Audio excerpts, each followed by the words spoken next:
আসসালামু আলাইকুম। প্রিয় ছাত্রছাত্রীবৃন্দ, আপনারা সবাই ভালো আছেন? আশা করি ভালো আছেন। চলুন আমরা ক্লাস 4 এবং 5-এর use of correct form of verbs এর আগে আমি একটা ভিডিও দিয়েছিলাম। সেই ভিডিওতে আমি রুল 1 পর্যন্ত করিয়েছিলাম। আজকে আমরা বাকি সব রুলগুলো কমপ্লিট করব।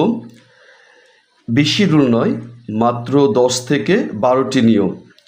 আপনারা সবাই খুব ভালোভাবে দেখবেন, কারণ এমনভাবে আমি বোঝানোর চেষ্টা করেছি যাতে করে আপনি একটু দেখলে পরে জিনিসটা ধরে ফেলতে পারেন এবং আপনাদের কোনো সমস্যা হবে না।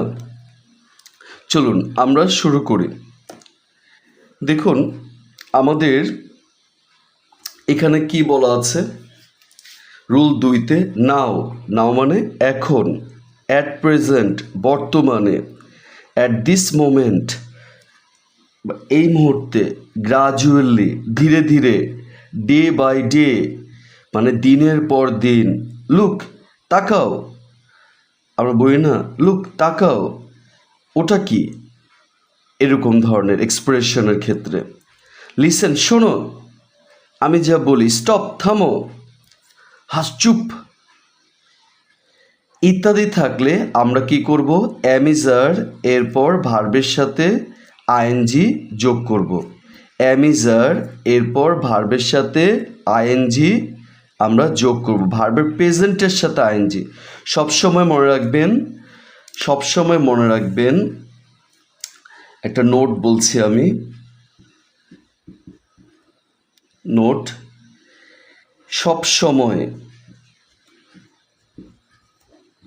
সবসময় ভার্বের প্রেজেন্টের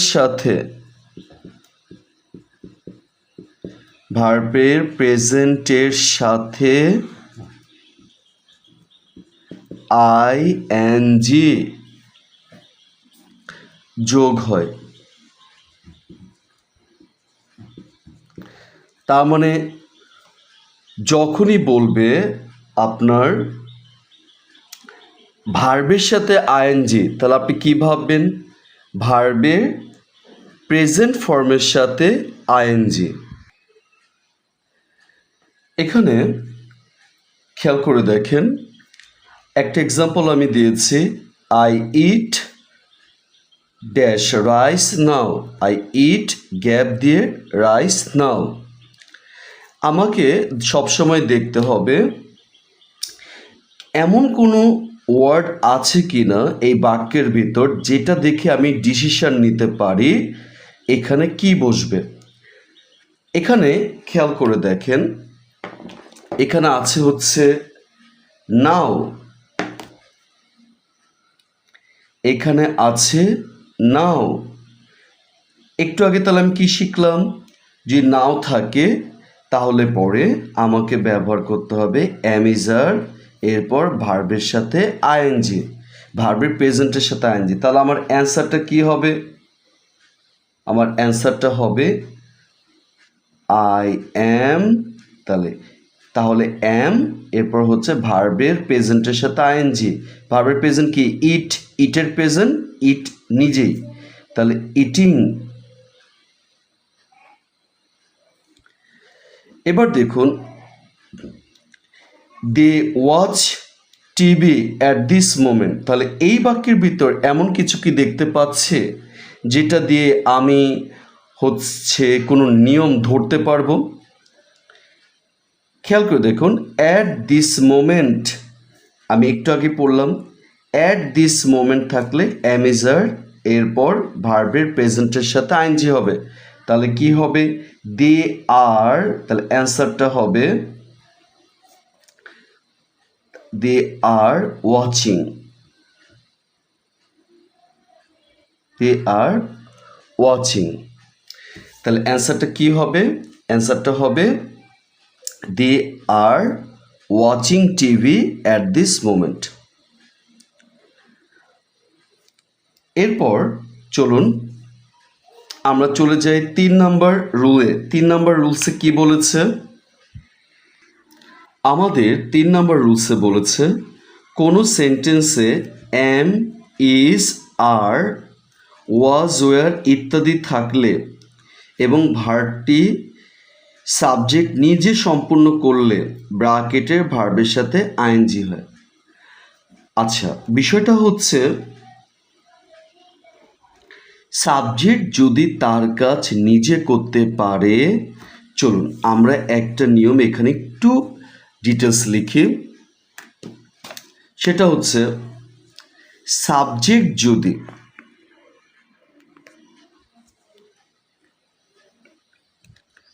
তাহলে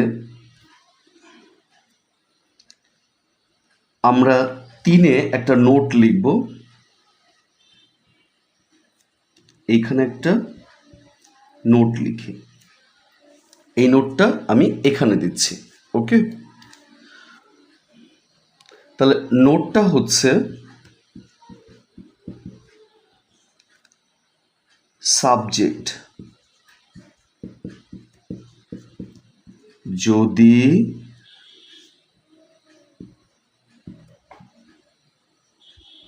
তার কাজ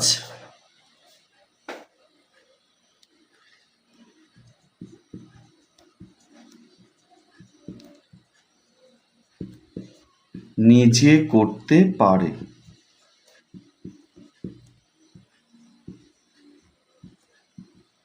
তাহলে am, is, are, was, were এরপর V1 মানে ভার্বের প্রেজেন্ট ফর্ম, এর সাথে আইএনজি হবে।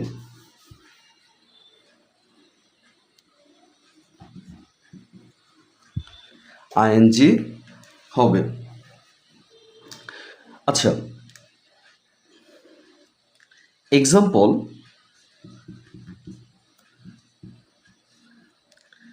I am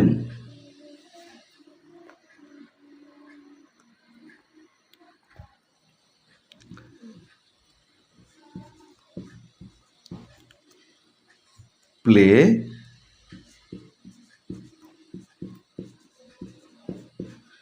একটু খেয়াল করে দেখেন, এই যে খেলার কাজটি আমি কিন্তু নিজেই করছি, তাহলে আমি কিন্তু এই কাজটা নিজে নিজে করতে পারছি। বলুন তো, খেলছি তো আমি নিজেই, তাই না? আমি তার অন্যের মাধ্যমে খেলছি না, আমি নিজে খেলছি। তাহলে কি বললাম? সাবজেক্ট যদি তার কাজ নিজে করতে পারে তাহলে am, is, are, was, were এরপর V1 প্লাস আইএনজি হবে। তাহলে আমি তো নিজে যেহেতু করতে পারছি, তাহলে কি হবে? এর সাথে V1 প্লাস আইএনজি হবে। তাহলে আমার অ্যান্সারটা কি হবে? আমার অ্যান্সারটা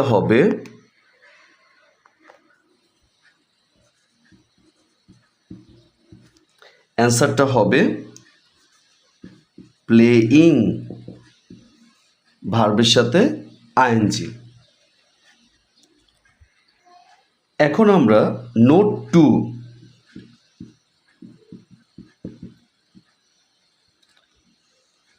আমরা এখানে একটা নোট দিয়েছিলাম, এবার আমি দ্বিতীয় নোটটা দেব। এটা ধরুন নোট 1 দিয়েছিলাম একটু আগে, এবার নোট 2। নোট 2টা কি? সাবজেক্ট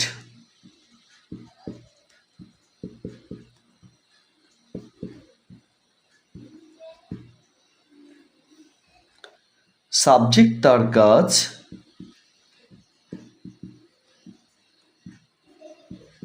নিজে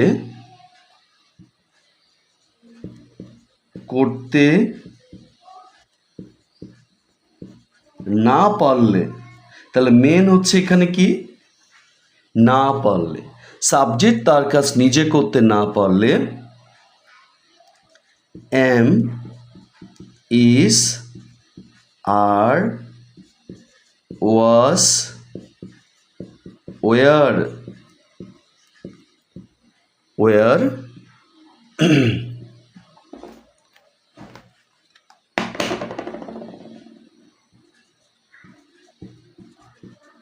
এরপর V3 হবে। V3 কি বলুন তো? Past participle.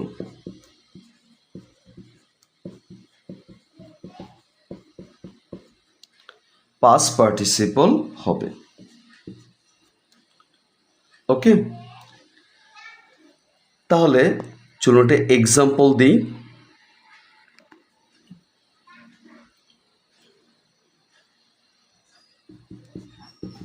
এক্সাম্পল, ফুটবল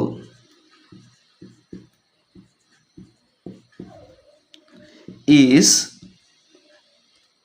এখানে দেওয়া আছে প্লে বাই মি। একটু খেয়াল করেন তো, ফুটবল ও নিজে নিজে খেলতে পারে? আপনারা বলেন, কোন সময় দেখেছেন ফুটবল হাত পা দিয়ে দৌড়াচ্ছে মাঠে? এরকম তো হয় না। ফুটবল নিজে নিজে খেলতে পারে না। তাহলে এখানে ফুটবল হচ্ছে সাবজেক্ট এই বাক্যের।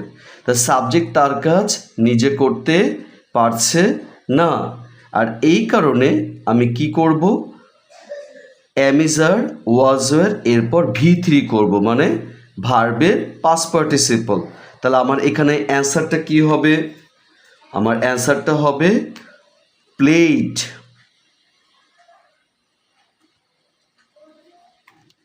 অ্যান্সারটা হবে প্লেট।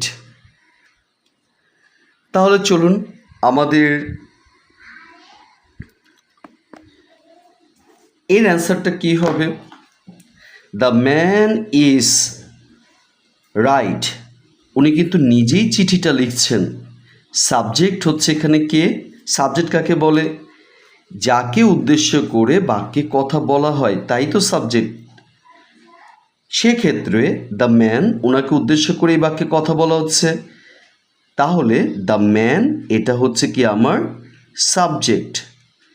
সাবজেক্ট উনি নিজেই তো চিঠি লিখছে, তাহলে আমার অ্যান্সারটা কি হবে? অ্যান্সারটা হবে রাইটিং। অ্যান্সারটা হবে কি? রাইটিং।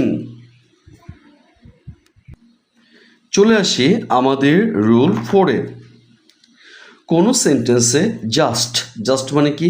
এইমাত্র। জাস্ট না, এইমাত্র।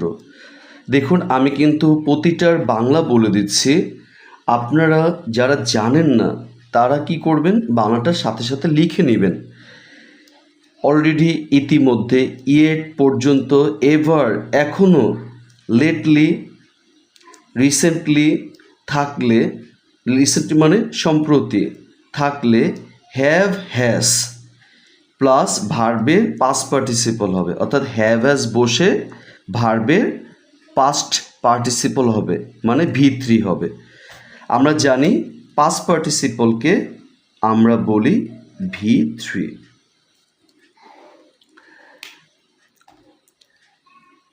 এখন খেয়াল করে দেখেন, আই সি হিম রিসেন্টলি, এই জায়গাতে কি দেখা যাচ্ছে? রিসেন্টলি মানে সম্প্রতি, তাহলে রিসেন্টলি আছে। তাহলে পরে আমার অ্যান্সারটা কি হবে? আমি দেখেছি just, just now, already, recently. এই যে রিসেন্টলি থাকলে কি হবে? হ্যাভ হ্যাজ বসে ভার্বের পাস্ট পার্টিসিপল হবে। আমি এর আগে খুব সুন্দরভাবে বুঝিয়েছি কোথায় হ্যাভ বসে, কোথায় হ্যাজ বসে, কোথায় অ্যামিজার বসে, ওয়াজার বসে। আপনি আগের ভিডিওটি খুব ভালো করে দেখবেন। এগুলো নিয়ে যদি কনফিউশন থাকে তাহলে পরীক্ষা কিন্তু পুরো কাটা যাবে। যেমন ধরুন আই হ্যাভ, এখন আপনি দিলেন আই হ্যাজ, তাহলে অটোমেটিকলি আপনার অ্যান্সার কাটা যাবে। তাহলে দেখুন আয়ের সাথে সবসময় হ্যাভ বসে, তা রিসেন্টলি আছে, তাহলে আমি কি বসাবো?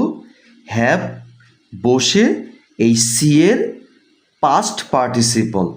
তাহলে অ্যান্সারটা কি হবে? তাহলে অ্যান্সারটা হবে হ্যাভ, সি এর পাস্ট পার্টিসিপল হচ্ছে সিন, হ্যাভ সিন। এবার চলুন পরেরটা, হি কাম টু স্কুল লেটলি, সে দেরিতে স্কুলে আসে। তা আমি বলেছি লেটলি, দেরিতে। যদি লেটলি থাকে তাহলে সেক্ষেত্রে কি হবে, হ্যাভ হ্যাজ বসে ভার্বের পাস্ট পার্টিসিপল হবে। তাই হি হচ্ছে থার্ড পারসন, তৃতীয় ব্যক্তি, এবং একজন সিঙ্গুলার। আমি, আমরা, তুমি, তোমরা বাদে সব হচ্ছে তৃতীয় ব্যক্তি। তাহলে হি হচ্ছে কি একটি তৃতীয় ব্যক্তি এবং সিঙ্গুলার। আপনাদের নিয়মে শিখিয়েছিলাম তৃতীয় ব্যক্তি সিঙ্গুলার হলে হ্যাজ বসে। তাহলে হি এর সাথে আমার অ্যান্সারটা কি হবে, হ্যাজ বসে কাম, কেম, কাম। কামের পাস্ট পার্টিসিপল হচ্ছে কাম।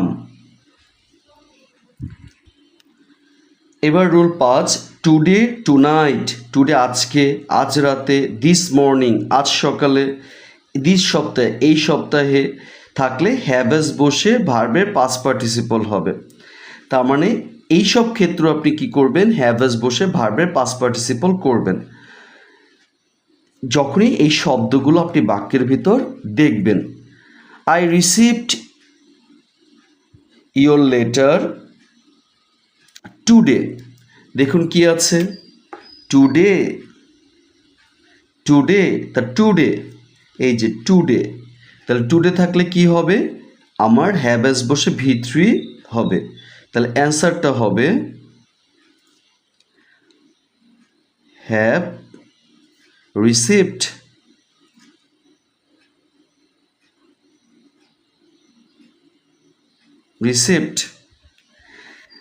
হি ইট রাইস দিস মর্নিং। আবার দেখুন দিস মর্নিং আছে, তাই আমি বলেছি দিস মর্নিং থাকলে কি হবে, হ্যাভ বসে V3। তাহলে হি, অ্যান্সারটা কি হবে, হ্যাজ ইটেন। এবার আমাদের রুল 6। রুল 6-এ কি বলা হচ্ছে, রুল 6-এ বলা হচ্ছে হ্যাভ, হ্যাজ, হ্যাড, রিমেন এরপর ভার্বটির পাস্ট পার্টিসিপল হয়। সবসময় মনে রাখবেন হ্যাভ, হ্যাজ, হ্যাড, রিমেন থাকা এরপরে ভার্বের পাস্ট পার্টিসিপল হয়। তাহলে দেখুন হি হ্যাজ, এই যে হ্যাজ আছে তাহলে অবশ্যই এরপরে কি হবে, V3 হবে, অর্থাৎ ভার্বের পাস্ট পার্টিসিপল। অ্যান্সারটা হবে ডান। চলুন এরপর আমাদের রুল 7, অতীত নির্দেশক শব্দ। সবাই বলেন আমার সাথে সাথে, অতীত নির্দেশক শব্দ, যে শব্দ দিয়ে অতীতকে বোঝায়। ইয়েস্টারডে গতকাল, অ্যাগো আগে, লং অনেক, লং সিন্স অনেক সময় হয়েছে, এবং অতীত সময় প্রকাশক শব্দ যেমন হচ্ছে লং লং অ্যাগো অনেক অনেক আগে, অ্যাগো ওয়ান্স আপন এ টাইম একদা এক সময়, লাস্ট ডে লাস্ট যুক্ত যে কোনো শব্দ। কি বলুন তো সব আমার সাথে সাথে, লাস্ট যুক্ত যে কোনো শব্দ, যেমন লাস্ট ডে, লাস্ট নাইট। এর অর্থটা কি, গতকাল, গত রাত্রে, লাস্ট ইয়ার গত বছর, লাস্ট মান্থ গত মাসে, ইয়েস্টারডে, হ্যাঁ। আর বর্তমান বছর বাদে অন্য কোনো বছর, 1991, এগুলো যদি থাকে তাহলে সবসময় ভার্বের পাস্ট হবে। কি হবে সবাই বলেন, ভার্বের পাস্ট হবে, ভার্বের পাস্ট হবে। আই রিপিট, অতীত নির্দেশক শব্দগুলো থাকলে ভার্বের পাস্ট হবে। He go to the market yesterday. এই পুরো বাক্যটা পড়ে আমার নজরে পড়লো ইয়েস্টারডে শব্দটা। ইয়েস্টারডে অতীত নির্দেশক শব্দ, ইয়েস্টারডে থাকলে কি হবে, ভার্বটির পাস্ট হবে। তাহলে আমার অ্যান্সারটা কি হবে, অ্যান্সারটা হবে গো এর পাস্ট কি, went. I know him 2 years ago। খেয়াল করে দেখুন আমি তাকে 2 বছর আগে চিনতাম। অ্যাগো, অ্যাগো আছে, তাহলে কি করব আমি, ভার্বের পাস্ট করব। তাহলে নো এর পাস্ট কি, নিউ। অ্যান্সারটা হবে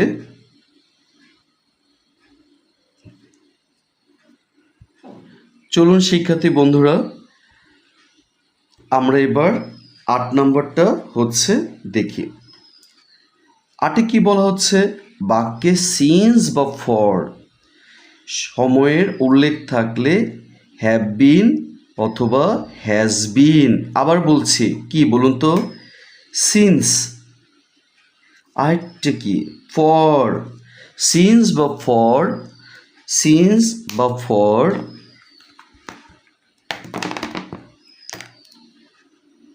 এবং সময়, সিন্স বা ফর তো থাকবেই, সাথে একটা সময় উল্লেখ থাকবে। এই যে খেয়াল করে দেখেন,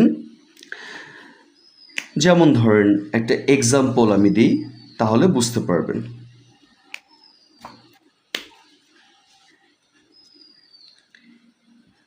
হি,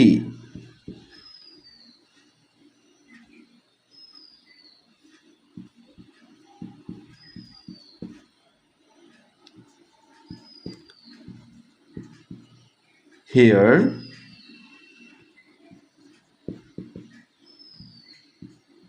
since 2009।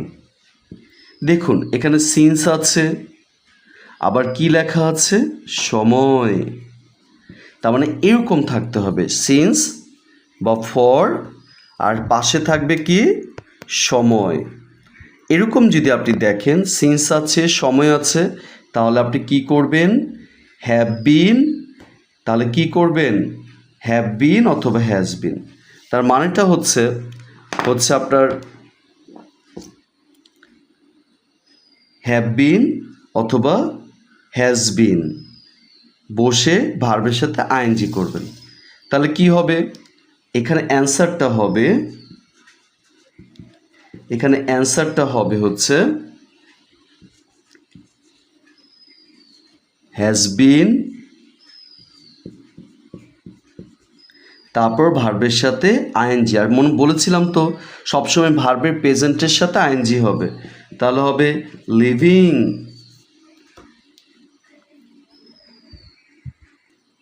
চলুন শিক্ষার্থী বন্ধুরা, এখন আমরা হচ্ছে 9 নম্বরটা দেখি। টুমোরো, সুন, টুমোরো মানে আগামীকাল, সুন মানে শীঘ্রই, নেক্সট ডে পরের দিন, নেক্সট উইক পরের সপ্তাহে, নেক্সট মান্থ অর্থাৎ নেক্সট যুক্ত শব্দ কি, সবাই বলেন আমার সাথে সাথে, নেক্সট যুক্ত শব্দ কি শব্দ, নেক্সট যুক্ত শব্দ যদি থাকে তাহলে আপনি কি করবেন, উইল বসিয়ে ভার্বের প্রেজেন্ট ফর্ম করবেন। মূল ফর্ম মানে কি, ভার্বের present form.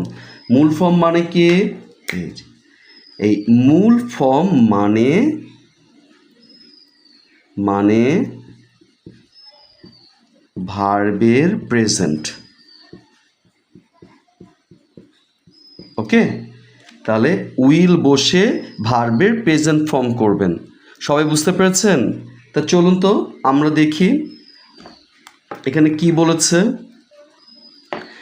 I come tomorrow morning. Tomorrow আমি দেখে বুঝলাম এই শব্দটাই, আগে পুরো বাক্যটি আপনি পড়বেন, দেখবেন কোন শব্দ আছে এটা আপনাকে বুঝিয়ে দিচ্ছে। টুমোরো তার মানে আগামীকাল। টুমোরো থাকলে কি হবে, উইল বসে ভার্বের প্রেজেন্ট ফর্ম হবে।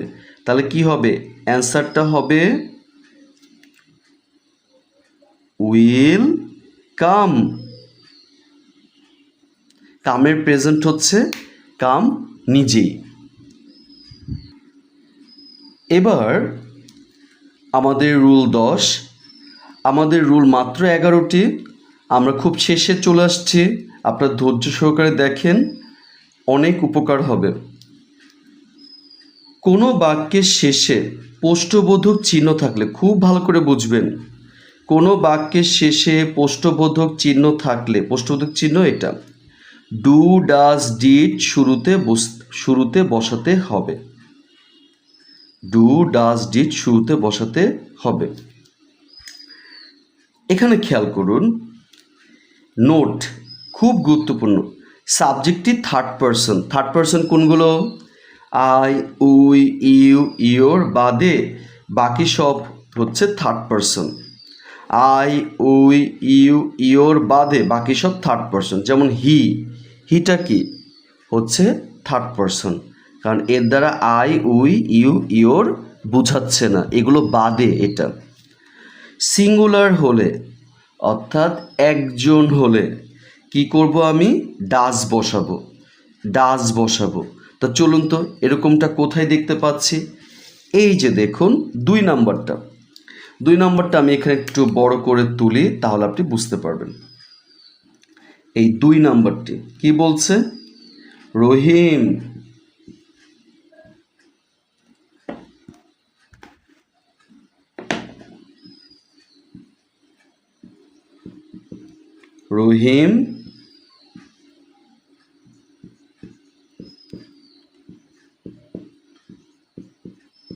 দেখুন শেষে প্রশ্নবোধক চিহ্ন আছে।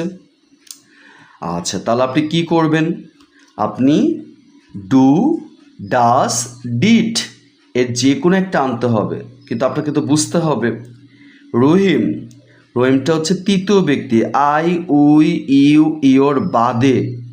তাহলে আমি কি করবো, একটু আগে বললাম সাবজেক্টটি থার্ড পারসন তৃতীয় ব্যক্তি এবং সিঙ্গুলার হলে একজন, রহিম একজনই, তাহলে কি দিয়ে শুরু করবেন, ডাস।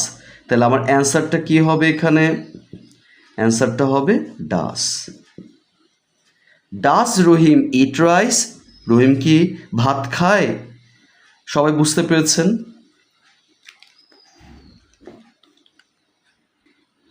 এবার দেখুন সাবজেক্টটি আই বা ইউ বা প্লুরাল হলে, ভালো করে শুনেন, সাবজেক্টটি আই বা ইউ বা প্লুরাল হলে, প্লুরাল কি, প্লুরাল মানে অনেকজন, যেমন ধরেন ছাত্ররা অনেকজন প্লুরাল, তারা অনেকজন প্লুরাল, পাখিরা অনেকজন প্লুরাল হলে কি বসবে, ডু বসবে। তা চলুন এই যে এখানে খেয়াল করে দেখেন 1 নম্বরটাতে কি বলা হচ্ছে, নাম্বার 1 বলা হচ্ছে, দেখেন ইউ গো টু স্কুল।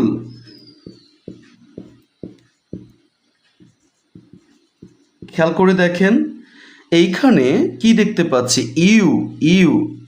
তা আমি একটু আগে তো বলেছি যে আই বা ইউ বা প্লুরাল যদি দেখেন আপনি তাহলে ডু বসাবেন, তাহলে কি ইউ আছে, তাহলে আমার অ্যান্সারটা হবে ডু। খেয়াল করে দেখেন এই গ্যাপটা আমার শুরুতে আছে, এই কারণে আমার ডিটা বড় হয়েছে, যেহেতু আমার শুরুতে আছে এই কারণে আমি ডিটা বড়তে লিখেছি। যদি ধরেন কোনো একটা গ্যাপ যদি মাঝে থাকতো, হ্যাঁ মাঝখানে, তা ওটা তো শুরুতে না, তো তখন আমি ডিটা ছোট লিখলেও কোনো সমস্যা ছিল না। তা ডু। এবার খেয়াল করুন ভার্ব পাস্ট হলে ডিড শুরুতে বসে, ভার্বটা যদি পাস্ট হয় তাহলে ডিডটা কি হবে, শুরুতে বসবে। এখন একটু খেয়াল করে দেখেন 5 নম্বরটি কি আছে, ওয়েন্টটা কি বলেন তো, পাস্ট। ওয়েনটা কি বলেন তো, অতীত। গো ওয়েন্ট গন কি বলুন তো, গো ওয়েন্ট গন।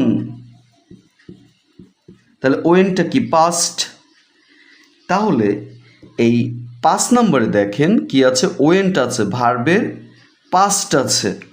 এই কারণে আপনি যখন অ্যান্সারটি করবেন তখন অ্যান্সারটা কি হবে, এর অ্যান্সারটি হবে হচ্ছে ডিড।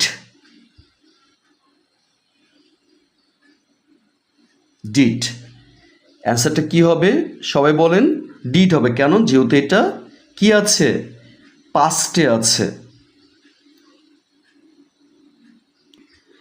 তাহলে দেখেন আমি আপনার 1-এর উত্তরটা বলেছি, 2-এর উত্তরটাও বলেছি।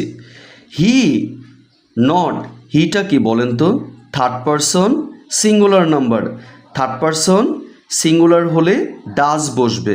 তাহলে আমার এই 3-এর যে অ্যান্সারটা হবে, এই অ্যান্সারটা হবে হচ্ছে ডাস। যেহেতু এটা আপনার মাঝখানে গ্যাপ, তাই আমি বড় হাতের দিব না, ছোট হাতের দিব। অ্যান্সারটা হবে ডাস। এই যে ছোট হাতের দিয়েছে। আই, দেখুন আমি কি বলছি, আই ইউ এগুলো হলে ডু বসবে, তাহলে এখানে অ্যান্সারটা হবে ডু।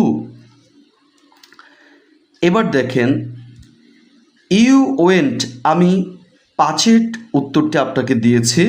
6 নম্বরটা দেখেন আই, তাহলে এখানেও কি হবে, হবে ডু। শিক্ষার্থী বন্ধুরা, আমরা চলে আসলাম আমাদের শেষ নিয়মে। ক্যান, কুড, মে, মাইট এগুলো হচ্ছে মডাল অক্সিলারি ভার্ব। কি বলেন তো সবাই? Modal auxiliary verb. Can, could, may, might. May, might, shall, should, will, would, must, need, have to, has to, had to এগুলো পোস্টে দেখলেই আপনি কি করবেন? ভার্বের প্রেজেন্ট করবেন। কি করবেন? ভার্বের প্রেজেন্ট করবেন, ঠিক আছে? আর যদি এর সাথে কিছু যুক্ত থাকে সেগুলো বাদ যাবে।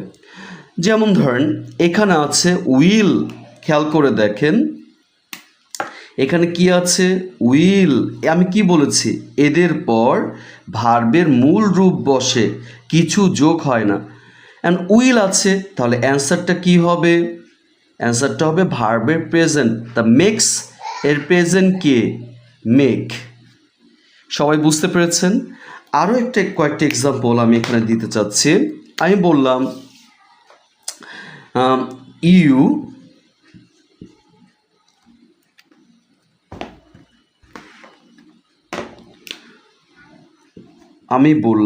You can. ধরুন এখানে ডিড আছে, ওকে?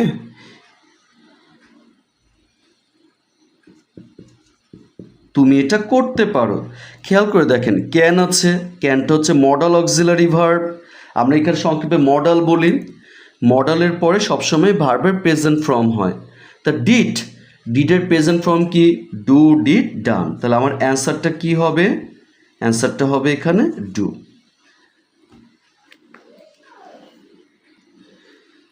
শিক্ষার্থী বন্ধুরা, আমরা শেষ করলাম use of correct form of the verbs. আশা করি আপনারা সবাই ভালো বুঝতে পেরেছেন। আপনাদের যদি ভালো লাগে আর এটা মনে হয় যদি ভিডিওটা উপকারী, তাহলে আপনারা শেয়ার, লাইক, কমেন্ট করবেন। যে কোনো প্রশ্ন থাকলে বলবেন। আরেকটি বিষয় হচ্ছে আপনারা কোন বিষয়ে ভিডিও দেখতে চান সেটা বলবেন। ইনশাল্লাহ আমি চেষ্টা করব ওই বিষয়ে ভিডিও তৈরি করতে। আর বাসায় প্রচুর পরিমাণে প্র্যাকটিস করতে হবে। ইনশাল্লাহ পরবর্তী আরেকটি ক্লাস আমি এই সম্পর্কিত করব, যেখানে আমরা হচ্ছে বিভিন্ন এক্সারসাইজগুলো আমরা নিয়ম ধরে দেখে বুঝিয়ে দিব যে এই নিয়মে দেখুন এখানে অ্যান্সারটা হয়েছে। আশা করি সেগুলো আপনারা দেখবেন। সবাইকে অসংখ্য ধন্যবাদ। ভালো লাগলে লাইক, শেয়ার, কমেন্ট করবেন এবং শেয়ার করে ছড়িয়ে দেবেন। আসসালামু আলাইকুম।